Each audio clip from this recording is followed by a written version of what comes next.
We're live. Hi, everyone. I'm Xiem Kashyap. I am the chair at the Kansas City Clay Guild for workshops. And I'm not getting sound, so give me a moment.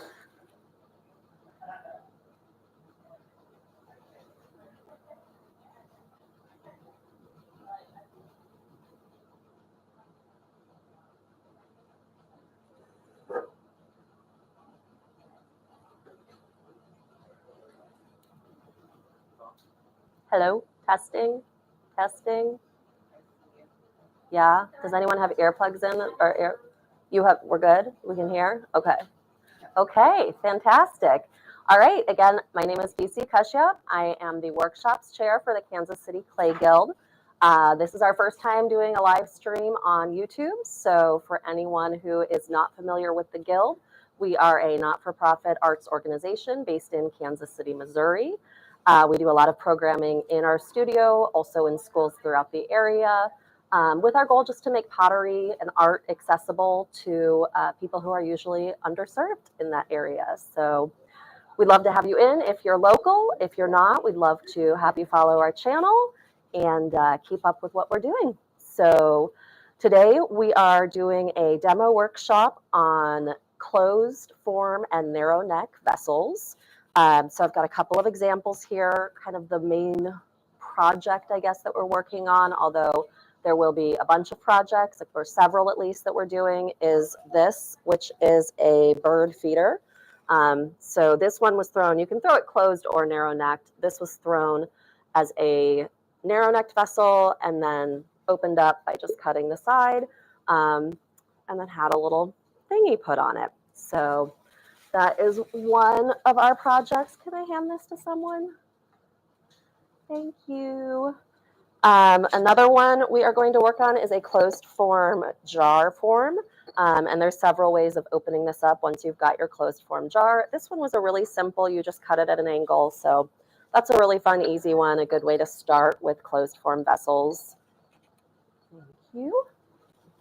This is another one. It was thrown as just kind of like a closed bullet shape, a hole cut out of the side.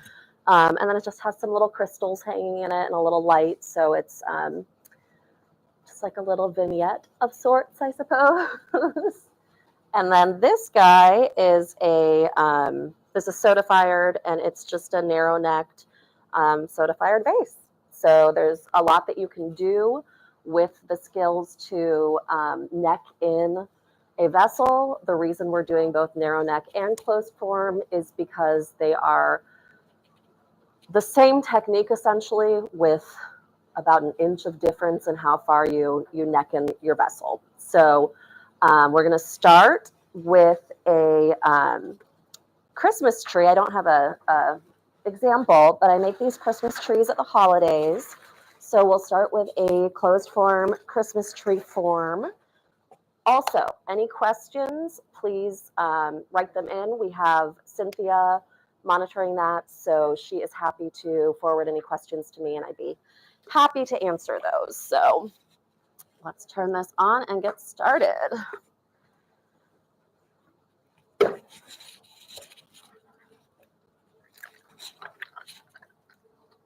So if you haven't been to KC Clay Guild, I apparently can't get clay to attach to a wheel head. If you haven't been to KC Clay Guild, the clay that I'm using is our Studio Recycle. It's just all of the Cone 10 clay that we mix up together from a big bucket. And it's actually a really, really good clay. They do a good job. We have a nice machine to pug it, and whatever additives they put in, they've got that formula down. So it's also $5 for a 12.5-pound bag. So for people looking for a very usable, functional, fun clay to work with for a low cost, it's a good one. I have Allison, our artist in residence, one of our current artists in residence, agreeing with me in the background. So we're just gonna center and cone up.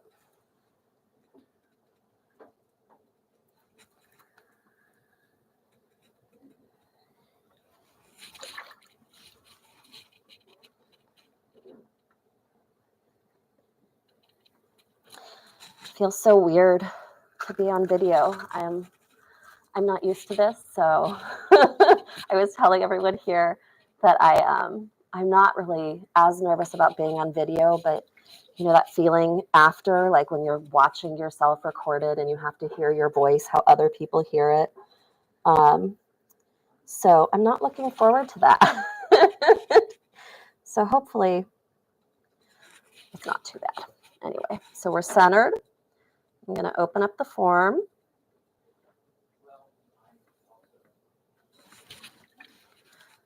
And for these, I leave, they don't get trimmed. They don't get a foot trimmed. They get kind of undercut.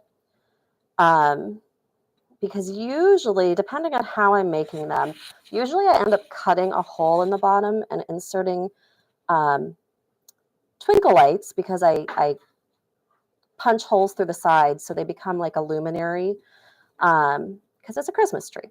So there's a cork in the bottom that keeps the lights inside. So there's not really a ton of purpose in giving it a really proper foot since it's just getting cut out. So the foot becomes that flat part of the cork. It's also, I usually make these, not always, but usually make these to where you can hang them. So it will have a little loop at the top, which I'll show you later. And with that loop, you can hang it on, you know, a hook or on your tree, or they get a little heavy because they're not the smallest object usually. So maybe a little heavy on an ornament, but, or on a tree for an ornament. So this one's going to be on the smaller side. I'm only using a couple pounds of clay here. But we're just going to pull those walls.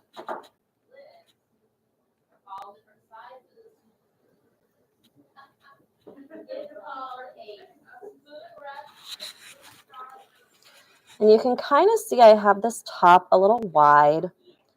Preferably you wouldn't do that. I kind of messed up, but it's easy enough. You're going to use the same techniques to decrease that size. This is just necking in.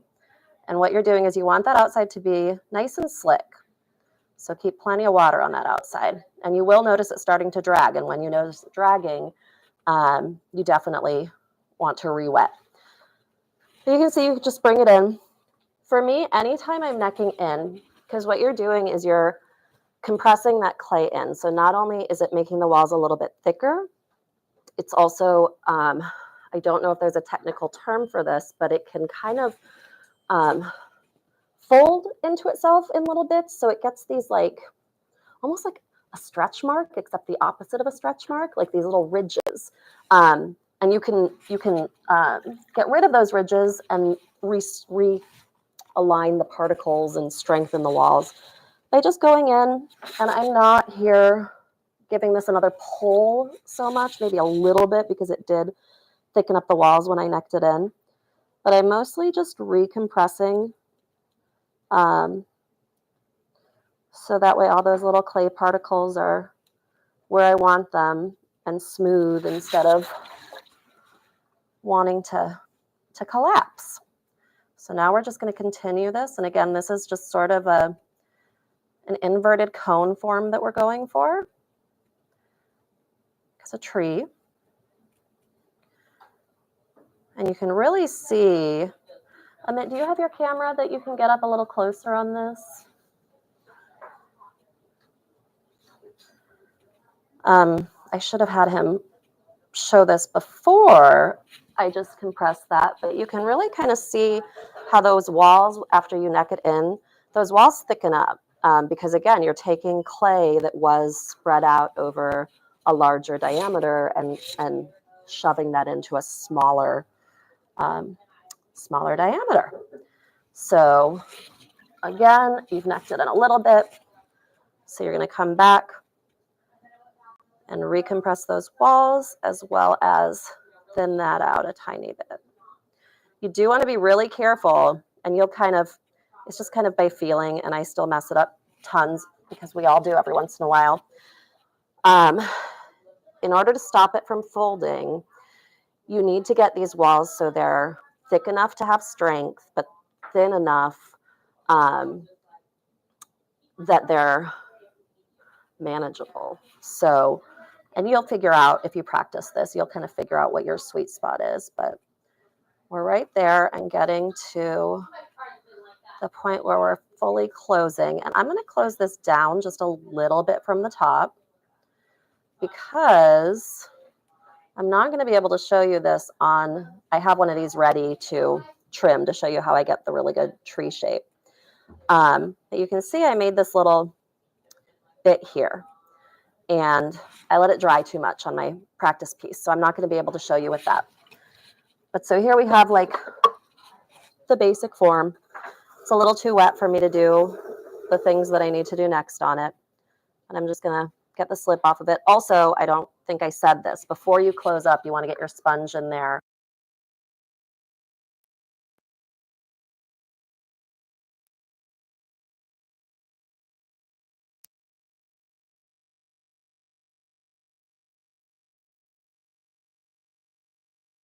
The form that we're putting this into. And I've noticed that pulling that, like you would just pull a handle, I don't know if it's just like doing to the particles what you need to have done, but doing that, just clean it up a little bit with a sponge. And then I like to do this little swoop. I'm not attaching it because as this dries, it's going to want to pull up like this. And if it's attached, it's not allowed to pull up. And then it will crack. So you'll get a crack like right in here. So I put it overlapped a little bit. So that way, as it pulls out, the hope is that it still stays beyond here. So it still has a full loop. And then it hopefully doesn't crack because it's being allowed to move as much as it needs to move. So that's how you throw that. And then let me show you how we take that thrown form and we both trim it and form it so it looks kind of like tiers on a tree. Where's my tool for that? We'll use this guy. Okay. So I'm going to start by coming at the bottom. I'm just kind of pulling off a little bit of clay here. And if I want to smooth it out, I can. I just kind of pull in some of that out. If it's thick, this is going to be how you trim it. Like I said, we're not flipping this over. You can. I don't flip these over to trim them. I just do an undercut foot. So this is your last chance to trim. So if you want to take some weight out of that body, go ahead and take the weight out now. This is the time to do it.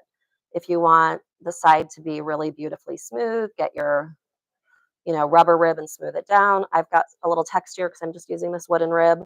I kind of like that on here. So we're going to start at the bottom and I'm going to pick a spot. And that's going to be my first tier of the tree. I don't know if this is the best rib because what I'm wanting to do is to push in. I'm not wanting, yeah, this is better. I'm not wanting to take clay away so much as I'm wanting to push in. And that's one of the things that using a closed form is so great for. You essentially have a balloon here. There's air trapped inside. There's nowhere for it to escape until you punch through. So you're really able to manipulate the shape without, you're just able to manipulate it more than with an open form because there's something in there. That air is trapped in there and kind of pushing back. So we've got our first tier. And then we're going to work up to our second tier.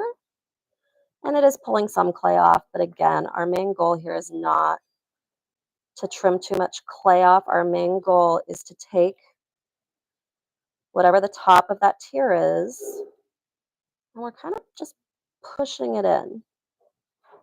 And this clay might be slightly past where I want it to be to have the kind of flexibility that I ideally will have. So that might be why some of this, you can see I'm definitely trimming some off, but I'm not loving that, but it's going to be fine. So we're just going to keep on pushing in.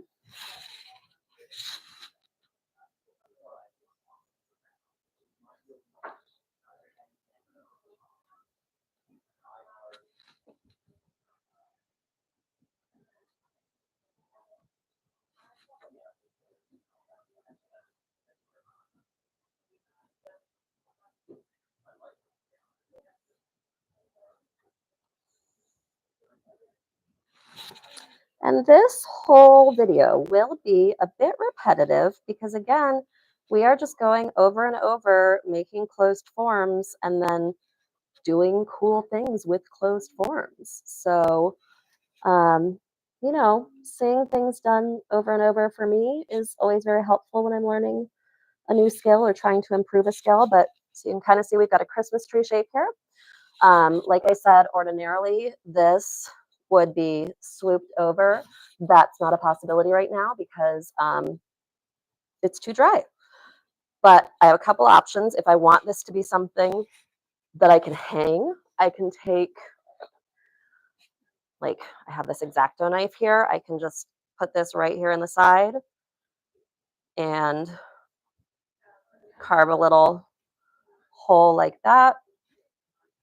Go to the other side until it's joined, and then I'll clean that out later. And that can be, you know, a place to put something through that you can use to hang it. And then maybe I'll go later and like put a little star on top or something like that. But a lot of options as far as doing the shape. I know there's some people at the studio who make a very similar tree. Instead of doing the tiers like I do, they do more of a swirl. So if you know how to throw a swirl, it's basically just putting pressure in and going up in a swirl, and those are beautiful.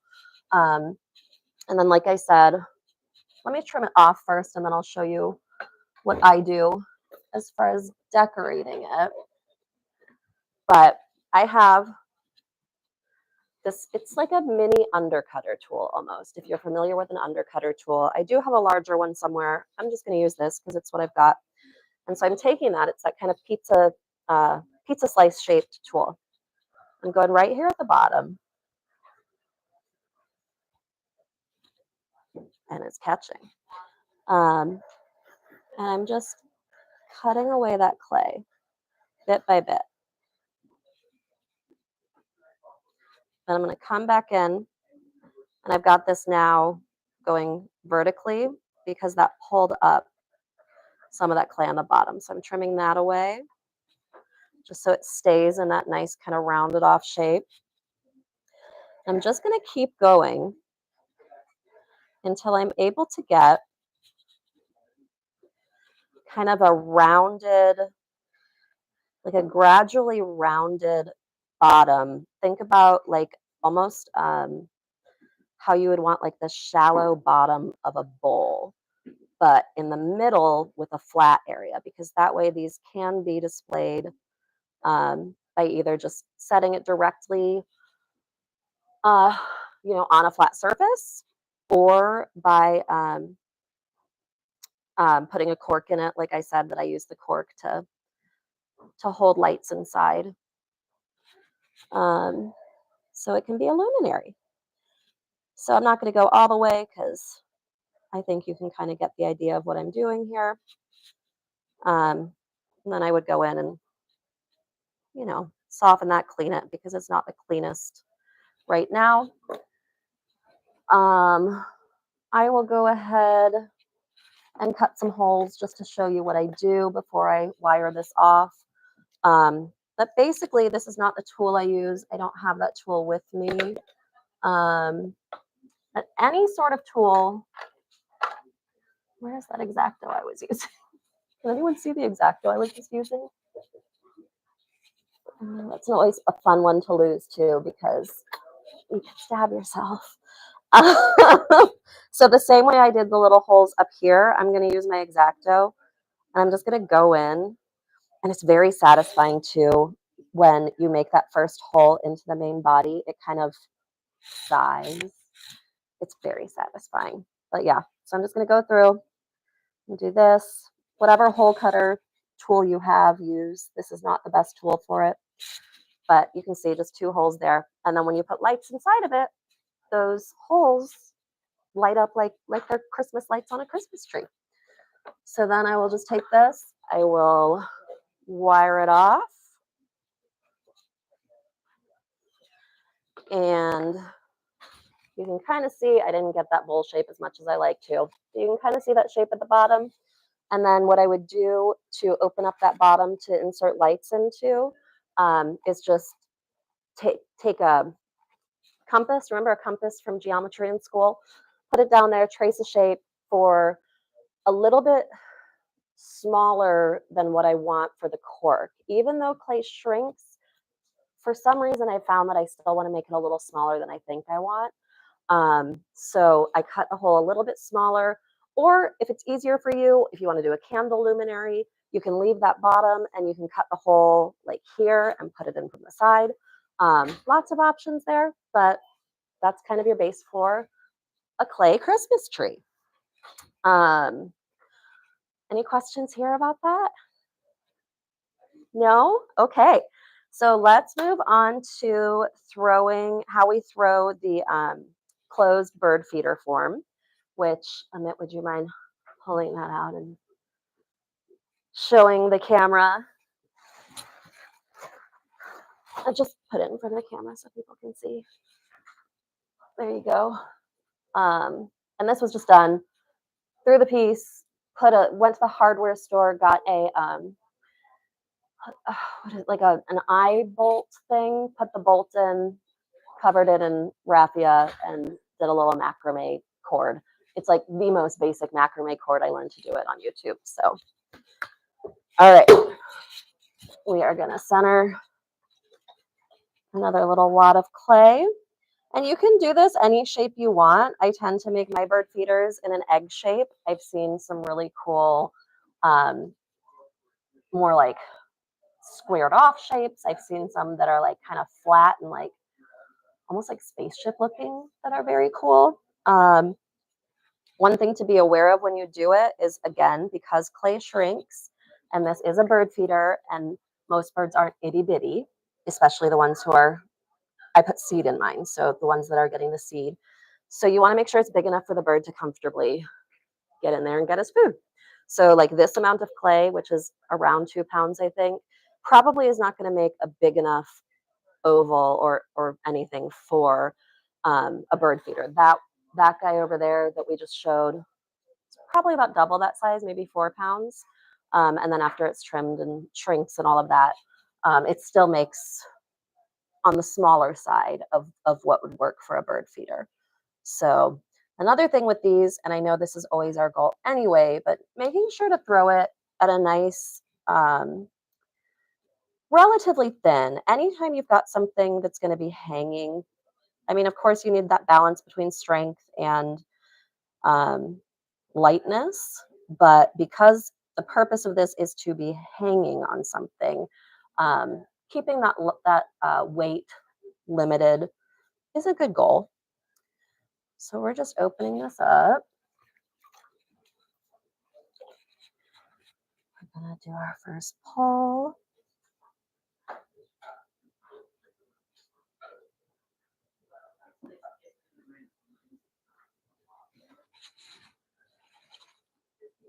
Compress that rim. And you might be noticing, if you're a thrower, that I use a lot of water. I am a very wet thrower. It's something that I am constantly working on because it's not a great thing to be, but you know, here we are. I survive. Okay, so we've got this clay about as pulled up as we're going to get it with this pull. And now I want to shape it. So for me, this bottom, I'd like to widen it out just a little bit. So I'll just go in here.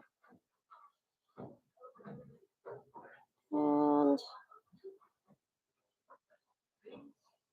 Widen that out. You can just kind of see I'm giving it a little bit of that like bulbous egg shape at the bottom. And as I'm pulling up, I'm also using my thumb to kind of push in, kind of start closing that. Now, one thing to be aware of when you're closing something, didn't leave myself a ton of room as far as height, because when you're closing, you really need, I'm drying out the inside before I close. When you're closing, you really need to make sure that you have a tiny bit of extra height, because you're essentially just collapsing it into itself if it's not meeting with a little bit of excess on top. You don't need a lot, but just a little bit of excess on top there. So anytime you're necking in, you don't have to start up here. If you're looking at a form, and I am, and going, oh, I made that a little too wide for the height that I'm going to be able to achieve, you can start right there at the bottom. Your hand position, like everything, you want those elbows in, supported on your legs and in against your ribs if possible. I am putting pretty even pressure between both thumbs, which are joined like this, and this part of my middle fingers. And I'm putting pretty even pressure all the way up. And again, you want, for this, I am a wet thrower, but you want this pretty wet. You don't want to feel too much drag, or any if possible. So we are necking in, and you do start to feel as it starts thickening up while you neck it in. You will start to feel a little resistance, and also if you get to that point, a little bit of rippling, because that's when the clay is starting to get a little bit weak and kind of collapse into itself. So when you start feeling that, at this point, I'm not gonna, you notice that I usually take my sponge and squeeze water over the whole piece. I'm not gonna do that because I've already wiped out the inside. I don't wanna get a ton of water in there, but I am gonna make sure my inside hand has plenty of slip or water, put it in there. If I need to get a little bit more water and wet it a little bit, I will do that. And I'm just starting at this point where it's been a little thickened up, and I'm compressing and pulling up just a little bit. Compressing that rim and going back in. And again, I'm starting right at the bottom. I'm necking it a lot less at the bottom. This is more just to have the form continuous, but I am putting a little bit of pressure all the way from the bottom there. And we are necking. And then when you get to a certain point, you're going to change your hand position a little bit. So when it gets to a point where I really can't have my whole hand around it, where my position is like this, I'm going to go, let me do it so I can remember. It's sort of like this. So I've got my pointer fingers and my thumbs touching, and then I have my middle knuckle. This part right here is also touching. And we're, again, doing equal pressure, switching right about there, equal pressure with those 3 points, or 6 points, 6 fingers. So then we brought that in. Again, I need this inside finger to have some moisture so that way it will glide. And I am again compressing and pulling just a little bit, just to make sure that that clay doesn't collapse into itself. And then this should be my last. And since I'm so close to the top, I'm not starting at the bottom this time. I could, you could, whatever you want to do. But we have just fully closed that. You can see it has this little thing, nubbin. You can just pull that off, smooth that over. And then you can kind of see, like, I'm not really loving this shape. You can kind of see there's a little bit that's like bent in there. As I said, this is basically a balloon. So that is another thing that's really nice about throwing closed form, is that when you come back, I like to come and clear off my slip. And after you've cleaned off your slip, you can come back in, and I've already sort of smoothed out that little divot that was in there. Let me see if I'm able to kind of show you how I can change the shape. So like that, I just went in and I went from the side, and you could see it was kind of teardrop shaped. I was able to get it so it's a little bit more like straight on the sides with just a little angle on top. And then I can make it go back, which I just think that's a really fun thing with closed form, because with open form, of course, you can keep on, it's clay, you can keep on changing the shape, but it gets tired a lot quicker because it doesn't have that nice balloon physics or whatever it is to keep it going.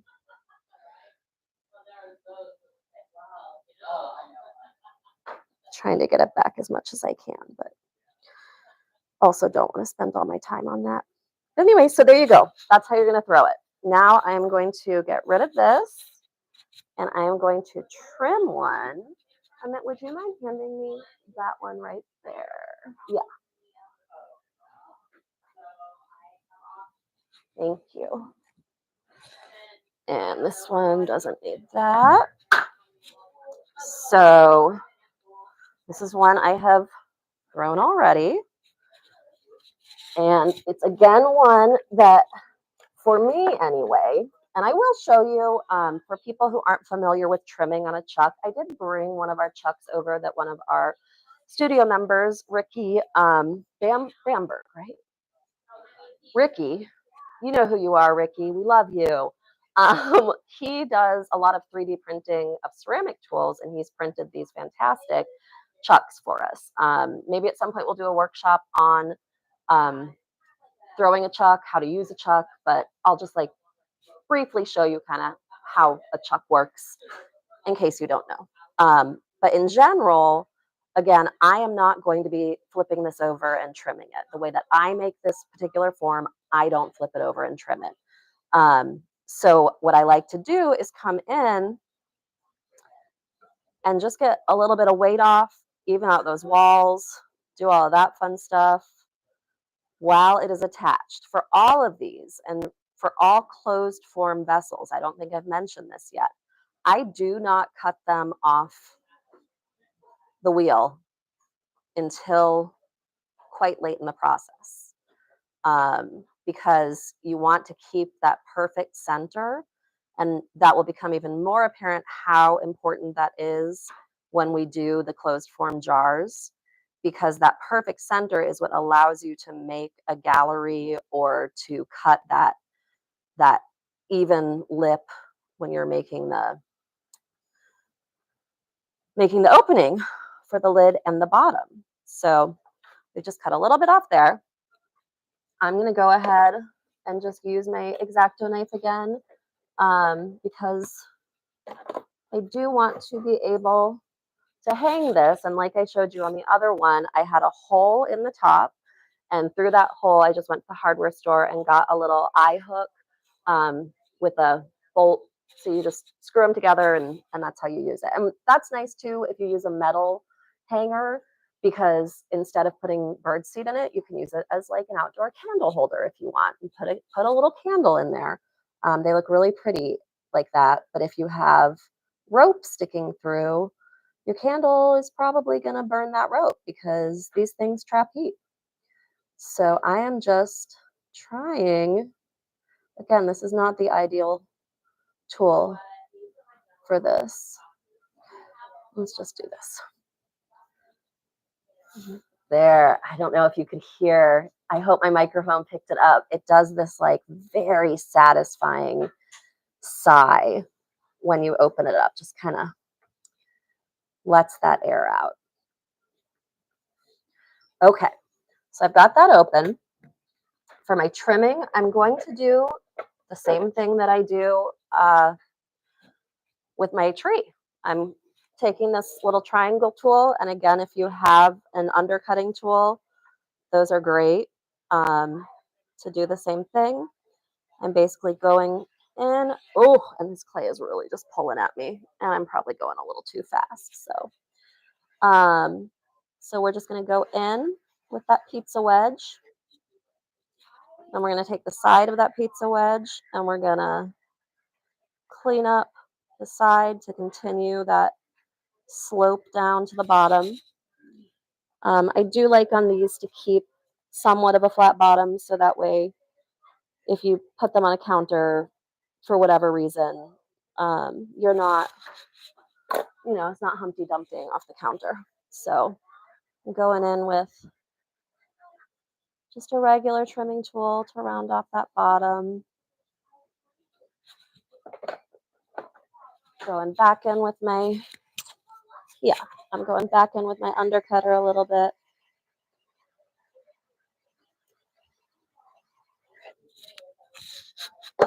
Going back in with this guy.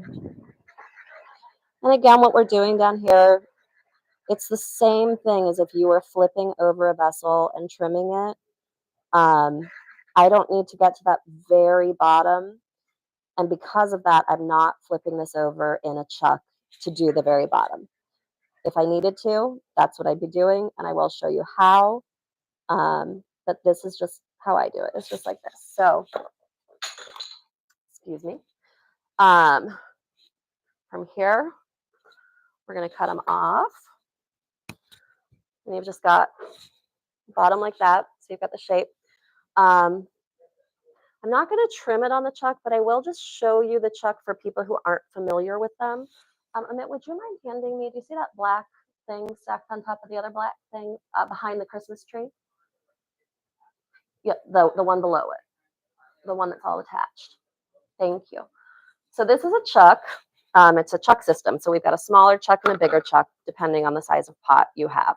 This is great for either a pot, I'm trying to see something, for either a pot like this that has a rounded lid for when you want to turn it over and trim the foot. You're essentially putting it in like that. This is a bat, so it goes, you can see the 3 holes and it goes into your bat on those wheels. And then this clicks in. And again, there's multiple sizes. You can buy these commercially. You can find online patterns. People have made free available files. Is that what they're called, Cynthia? Files for 3D printing. So, you can 3D print your own. You can buy them. They tend to be a little expensive. Or you can just throw your own with clay, which again, maybe we'll do another workshop on that in the future. Like just a short for, especially if you've got like a nice tall neck. Sometimes it's hard to find the right tool to be able to flip it over and trim the bottom. So you can just throw your own, let it dry a bit, and then throw basically an overturned lump of clay. So if I were trimming this, I would put this on here, get this guy. You don't have to center it because assuming that the top is already centered, it's centered in here. You do have to level it. So some people use a level. I usually don't because I'm messy, but that's just what you do. So then to cut it open for the bird feeder, it is advisable to have a template so it's perfectly even on every side and you've got it where you want it and all of that. But I'm a rebel. I'm not doing that. So we're just going to come in, right around here, wherever you feel. Think of like how much bird seed you want in there and how much room you need for the birdie to put his little head in. I'm just going to go and use my X-Acto surgical knife, whatever you have. And I cut a line across the bottom. And then right about middle, however high I want, I'm going back in. Ooh, this clay is way harder than I should have let it get. And you're going to cut your little opening. And you could do a little arched doorway like this. You could do a square. You could do a circle. You can do any shape opening that makes you happy and the birds. So then we've got this. Sometimes I'll go in there and just to clean it up, I'll go and put my knife around there. I'll look at the shape, see if I like the shape of the opening, take a sponge, clean all that up.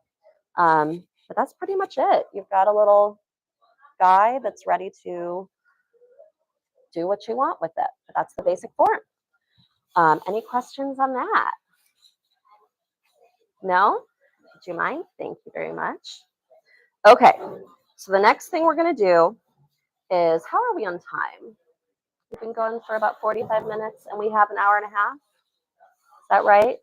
Do we want me to throw one more, or do we want to just skip to the, because I could throw for the closed form jar, but it's the same thing, like I said. Throw another or no?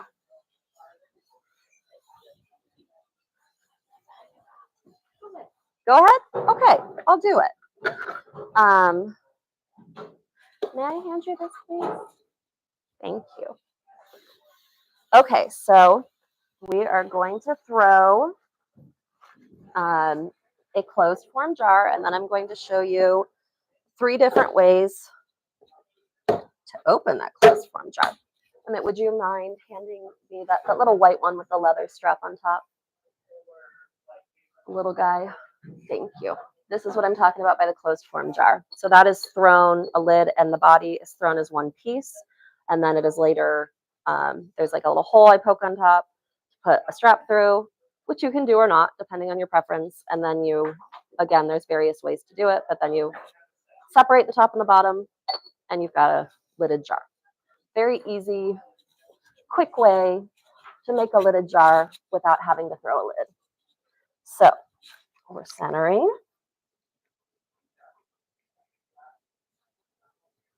Do we have any online questions? We have some comments. Oh, okay. Do I want to hear them? Oh, yeah, they're great. That was something that I found on the ground outside of the gill. But I do have somewhere like a proper undercutting tool, which is essentially a pizza wedge, but it's bigger. And I got that at Bracker. So, yeah. But the pizza wedge guy, my little pizza wedge guy, it's a Xiem. Is that how you say it? I think it's a Korean company, Xiem. Xiem, I want to say. I don't know. But it's one of their tools. I imagine it comes in one of those little kits that they do. So, anything else? We have a comment on how they were loving the detail it's going into. Well, thank you. And more comments on the pizza thingy. Okay. So again, the pizza thingy, you can get a larger one. I wish I had thought to bring it over here. You can get a larger one that is just, I believe, just called an undercutting tool. And that is available at Bracker for sure. The pizza tool, I will clear some clay off so I can show you. It's, I don't know if you can see that. Can you see it? Okay, Amit's gonna bring that closer. It is Xiem Tools. And that's a great little tool. I use it for all sorts of things. So yeah. Bye, Kim. So we're just centering. And then opening up.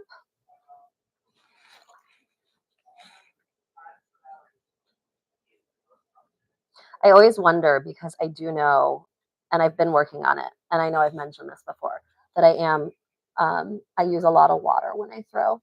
And it's one of those things that, like, especially being on video and having people watching, I'm like, am I being judged? Am I being judged for all the liquid that I'm using?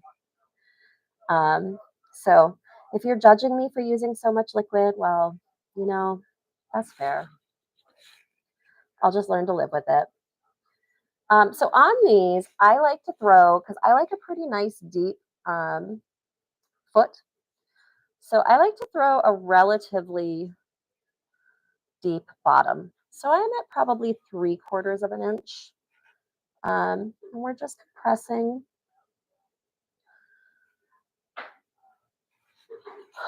And then press that rim.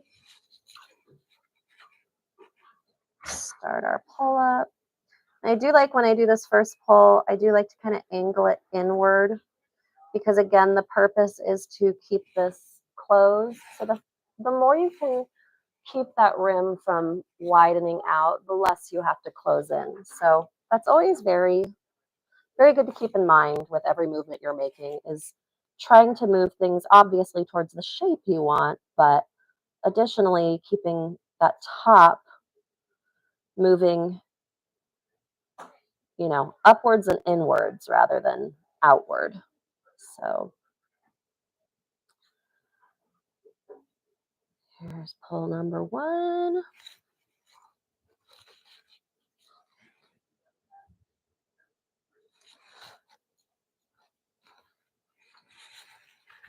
I always compress that rim, which is probably not necessary when that rim is just going to be all put together in a little closed form. But technique, right, guys?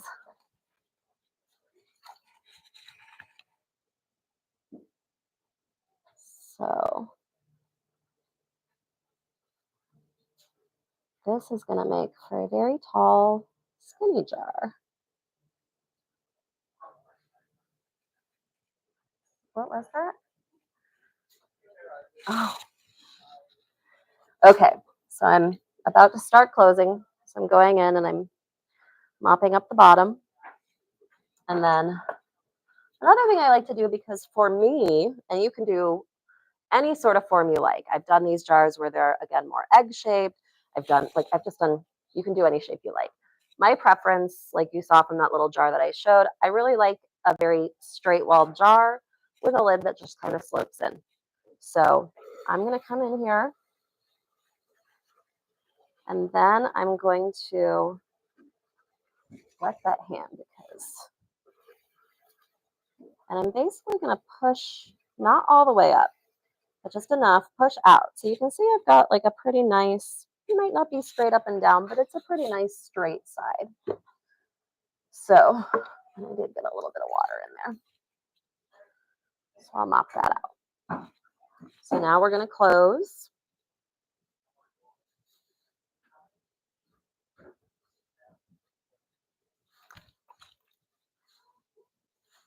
And for this one, I told you guys before that with that egg shape, when I'm closing, I like to start really at the bottom. So that's one big continuous form coming up and closing.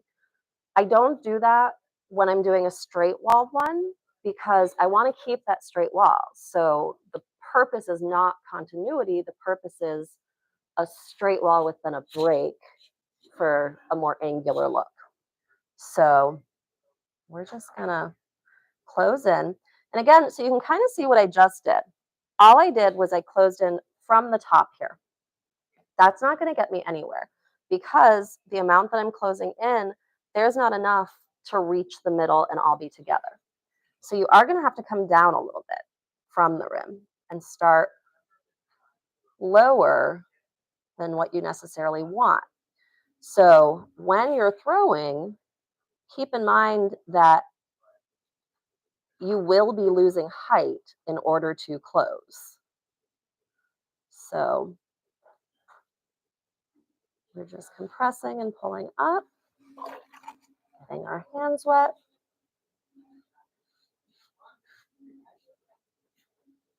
Coming right back in.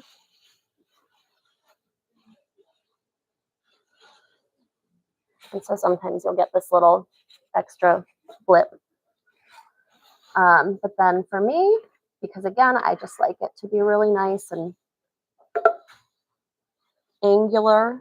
So I'll come in. And this will all be made even more trimmed up and angular later. But so that's basically how you're going to throw that closed jar. May I hand that to you, please? And then would you hand me any one of those closed jar things over here? So I've got some that I threw earlier that let's keep our fingers crossed that the dryness level of the clay allows me to do what I want to do. And so for these, it's actually, even though it's a closed form, because you're going to be cutting the lid off, it's very easy to turn these over and trim the bottom. I'm not going to do that because we're not here to learn about trimming, but I will show you kind of how that works. But essentially what you're doing when you cut the lid off is you're just creating a lid that's going to come off separately, and then a bottom that's just a pot. So just like any other pot, you can turn it over and trim it. I still do, because for me, when I'm glazing, I really like having a slight undercut for these jars. So I'll do like a little bit of an undercut, because the top of that, the part that stays vertical, is a really good cutoff point for the glaze. And it gives it a natural end point that doesn't look too stark on the side. So I'm just going to do that. And I should have earlier. I always do like to come in and trim off a little bit of weight, maybe shape it up a little. Not too much, but you know. And then I can make a choice here. You can see it was thrown pretty angular as far as how the top surface and side surfaces meet. But it does have a tiny bit of a curve here. So I'm just going to, if I wanted it to be really, really straight, I could come in here. This clay is a little dry for trimming, but that's okay. We can live.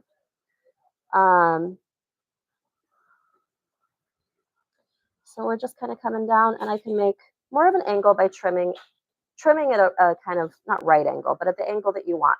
Or I can come in, if I want to round it off, and I can take that angle off. And then if you want it, you know, I've got kind of little track marks from the trimming tool, but just like anything else, if you want it to be smoother, and depending on the texture you like, you can just come in with a flexible rib of some sort, smooth that down. So then again, let's go back with that undercutting tool, get whatever angle you like, and then clean that up a little if you need to.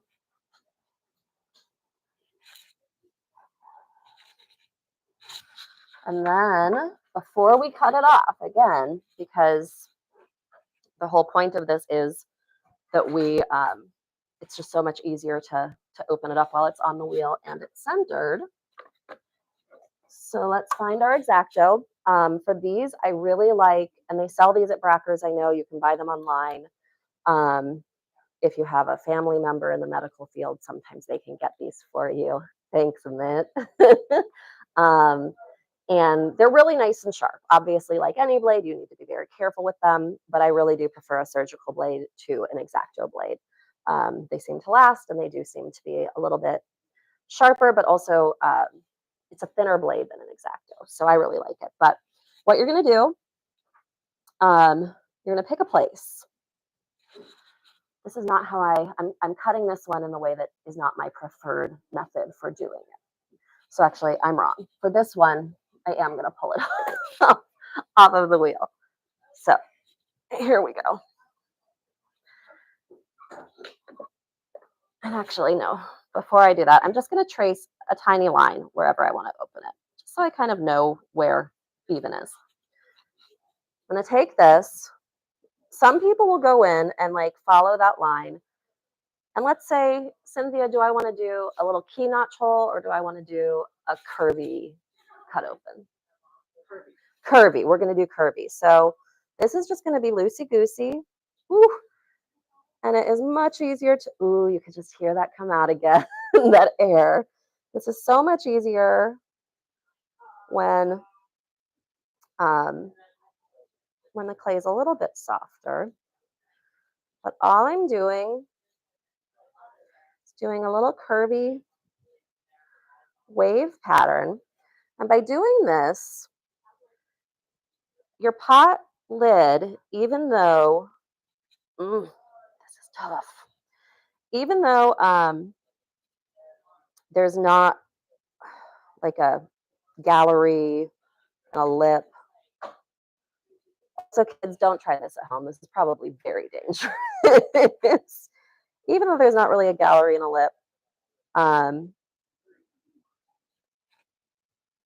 it stays in place because it has all these catches. So, and again, this is I don't do this. A lot of people like this. This is not my preferred method for opening these. But there you go. You've got that. You can clean it up. When the lid goes on, it has its place to go. There's little bits in the way, but you know, has its place to go. So you've got your lid and your thing. You want to trim the bottom. This does make it a little harder because it's wavy, but you'll just turn it upside down, put a wad of clay down if you need to somehow even that out. Do it on a Giffen grip where it's a little suspended with some wads under it maybe. And if you want to trim that foot, you can trim that foot. But so there's way to open number one. Emmett, would you please hand me another one? Way to open number two that I'm going to do is, what were the three ways I was doing it? That's right. This is my preferred way. It's the easiest way to me. I think it looks the best. Well, shouldn't say it looks the best. I think it's the way that is the best combination of being quick, easy, and looking really, really good. So we're going to start again by just coming in here, trimming off a little weight if we want to, refining that shape.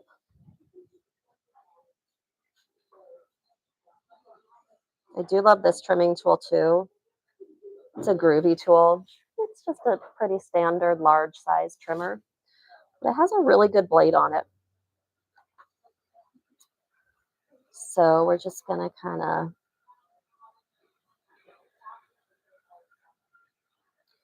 you might see as I'm doing this, and I think this is because the clay is a little past where I like it for trimming. I've knocked it a little off center. It's not enough that I really need to worry, but it's a little off because it basically the tool is dragging on it. And especially when you've got that height, the tool dragging on it will kind of make that bottom part go a little, knock it off a little bit. But there we go. I'm just working on getting, that one doesn't really loan itself to a very sharp edge, so I'm not going to. For me, on this pot, I will want to have that hole in the top that I can then put like a little piece of leather or a knob or something like that. If you prefer to just leave it with this shape on top, that's perfectly fine. Another option is you can make a knob of some sort, like out of clay and attach it, or make a little loop, whatever you want to do. I like to come and cut a little hole, which again, because of the consistency of this clay, this is the wrong tool for. So I'm not going to do that right now. I'm just going to go in with my hole cutter later. You all know how to use a hole cutter. You just put it on and cut a little hole. But we are going to open it up. I hope you can see this. Cynthia, please let me know. Can you see that my blade is at an angle to the pot? Okay. So you're not going to be going in straight like this. If you go in straight like this, you're going to have two pieces, a lid and a bottom, that are just sitting on each other like that and able to just slide back and forth. So this is a way to have a semi-gallery, but it's like a cheat. So you're going in at an angle, and you're just gonna keep that blade at that angle and let it go, and let it go.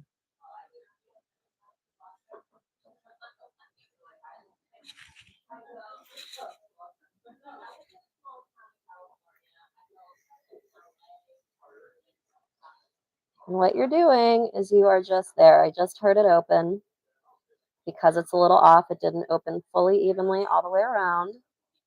But there we go. So we have an angled lid that when we put that in, it's going to settle in, and it's not, I mean, obviously it has some movement, but it's not just going to slide right off. It has a place to sit.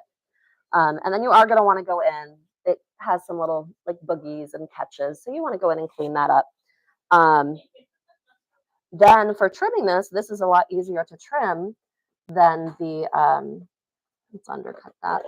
This is going to be a lot easier to trim than the one that we did the wavy opening with, because again, that wavy opening makes it so it's very hard to just have that stable on the wheel head. This, it has a stable opening because you've just opened that up flush parallel to the wheel head. But it is a very, because we did that angle, you've got to remember that rim is not the entire thickness of the pot. It's kind of an angle. So you do want to be very careful when trimming to maybe put a little something under that, put a little extra clay under it, just to make sure that that doesn't chip off, break off while you're doing it. But again, I'm not going to actually trim that foot because if you don't know how to trim a foot, then we will do other videos on that. So, but we're just gonna, I'll just show you. So you just put it upside down like that, and you basically, this part is, it's just a pot. So you just trim that. Little lid friend got some slip. And there's a little lid. And they fit together, especially once you've cleaned that up a little. Like I said, it gets a little boogies, but once you've cleaned that up, they fit together really nicely. Last one.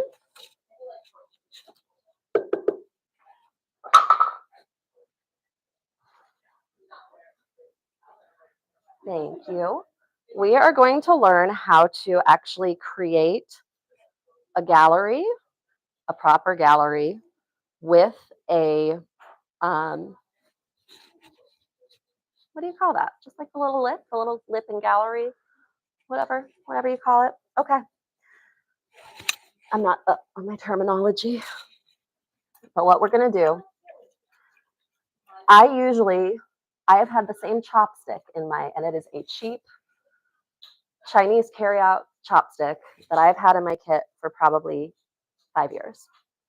And I lost it like a month ago. So that's, you know, everyone say a prayer for my little friend, the chopstick.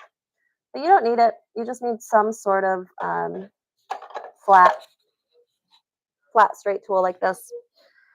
And what we're going to do, we are not carving. Same thing as what we were talking about when we did the tree, how we were trying to push in. You are going to be carving some clay away here. It just happens. But our point here is to take, you can kind of see the tool I'm using has a broad, flat area, and then it does have two sharp-ish corners. This is the back end of a diamond core trimming tool. And we probably started that little too low. Let's keep our fingers crossed that this works, because this clay, like I said, is a little hard and it's not really cooperating. So we are just pushing in. I wonder if it'll cooperate more if I open that top up. It might.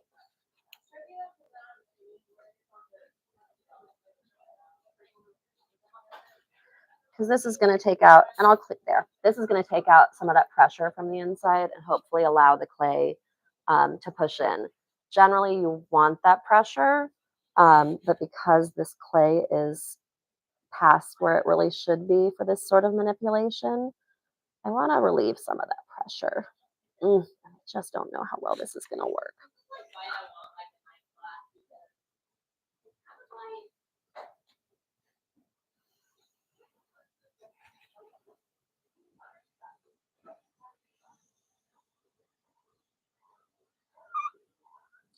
Yeah, this is unfortunately, would you hand me the other one? I can see if that's a little bit better condition for it. Now, maybe I'll try on the one I just threw. Is that the one I just threw? Yeah, let's try on that one. So this guy is definitely a little bit too wet for this, but we can get the idea, hopefully. And I just collapsed the sides a little. So let's even that up. And we're going to pick a place, same as we just did. This is much better. You can see how I'm pushing that clay in. I don't know if you can see that, but I'm not trimming it away. There's a couple of little boogers coming away, but I'm not actually trimming it away. I am just pushing that clay in. And then it's totally up to you from here. And this is not going to be the most successful one because it is too wet to be doing this, but you can at least get the technique. You have a choice if you like to have your lid set into your vessel or have the vessel sit over the lid. So essentially, this is going to be the gallery. And then, so you can choose, do you want that to be part of this pot, this little indented part can be part of this bottom pot, or it can be part of this upper lid, in which case it will go and set into the bottom pot. Does that make sense? Okay. I am going to make it so it is part of the lid.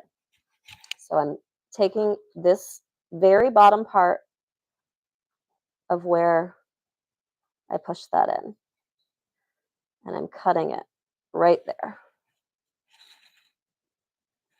Okay. So now we have, because again, it's very soft, a very deformed lid that is has a little gallery on it, has the little lip, and then we have just a pot here that is going to be what this sets into.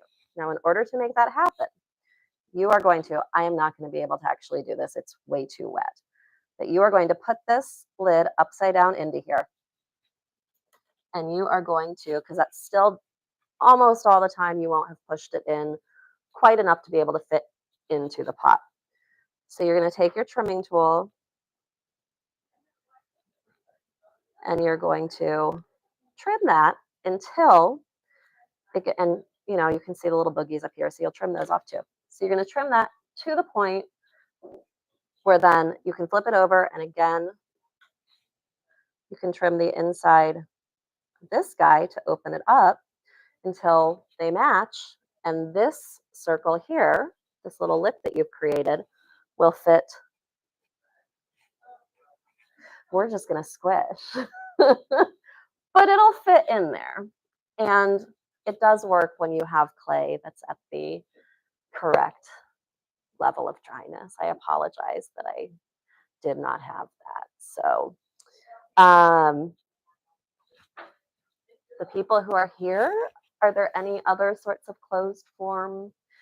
Obviously from the same thing, you can take would you hand me that soda fired modified, this thrown and modified one? So again, it's the same concept to make a pot like this where you're just necking in, but you're just not going to the point where it's fully closed. You're just leaving a little bit of an opening. You can also do the same thing. Again, remembering that you aren't really going to be able to pull, you can pull some of the clay up after you've necked in, but say I wanted this to be a longer necked vessel instead of a short necked vessel, I would have had to start necking in like down here and pushing that in, and then I could have made a longer neck. And that's especially where, well, not any more than this, I guess, but that's where especially having a chuck is really helpful, because in order to turn that over and trim that bottom, you need somewhere for that long neck to go. So those chucks, it kind of supports the pot then here. And then as the neck goes down, you just need a chuck tall enough so the neck isn't going to be smushed on the bottom. Let's see, did I have any other? Yeah, any other questions? Any other something you want to see?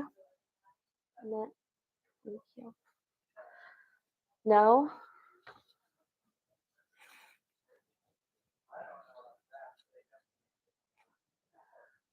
Gary says, nice one, Deborah. Thanks, Gary. Beautiful wave. Thanks, Gary. Lid. I appreciate it. And he also says, such a good presentation and example. You make it look so easy. Aw, thanks. That's very sweet. We love Gary. Gary, I believe in September, will be teaching one of these demo workshops on throwing large vessels. So look out for that, because Gary is kind of a rock star at throwing very large vessels. So that'll be fun to watch. Get his instruction. He's also a fantastic teacher. So looking forward to that. Okay, so if you are watching this, I've got a couple notes down here. So when you see me looking down, that's why. If you're watching this later, if you have any questions, please leave them in the comments. We'd love to have a conversation going with anyone who has any questions about this technique or how to use it. You know, I'll be monitoring it. I think a couple of other people will be monitoring it. So someone at the Guild on the board will answer your questions about narrow neck and closed form throwing.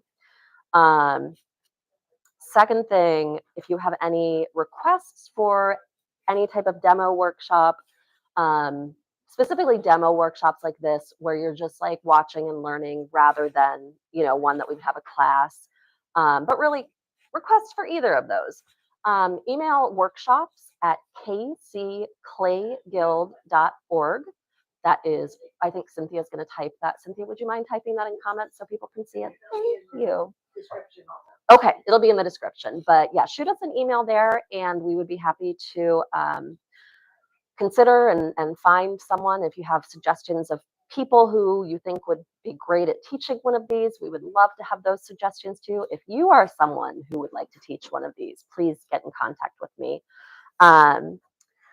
Also, in general, the Kansas City Clay Guild is in the middle of our Build fundraising campaign. We have outgrown our space. We very badly need to move. And in order to do that, we need funds. So any donations we appreciate.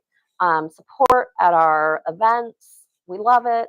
But yeah, just be aware that is a goal of ours. If you have any questions about that or ways that you think you would be able to help us as far as reaching our goals to move into a new building, we would love to talk to you. Let's see, anything else? What, Cynthia? Like and subscribe to the YouTube channel. Like I said, this was our first live stream. We will be expanding the YouTube channel. We'll be taking our previous workshops, moving them over to YouTube, so that way they're in a more easily watchable and you know, where you can rewind and fast forward and all that in a format that's a little bit more user friendly. We're also going to be expanding into doing shorts and short skill things. So if there are things, simple skills, anything that you would like to learn about, let us know. We will try to make a video, even if it's just a 10-minute video on it. If you want to learn how to center better, if you want to learn how to pull up a wall, if you want to learn how to open your pot and have a video to watch on that, we would love to do those for you. So anyway, thank you very much for watching. We hope you come and join us at the KC Clay Guild, and we appreciate you taking the time. Thanks very much.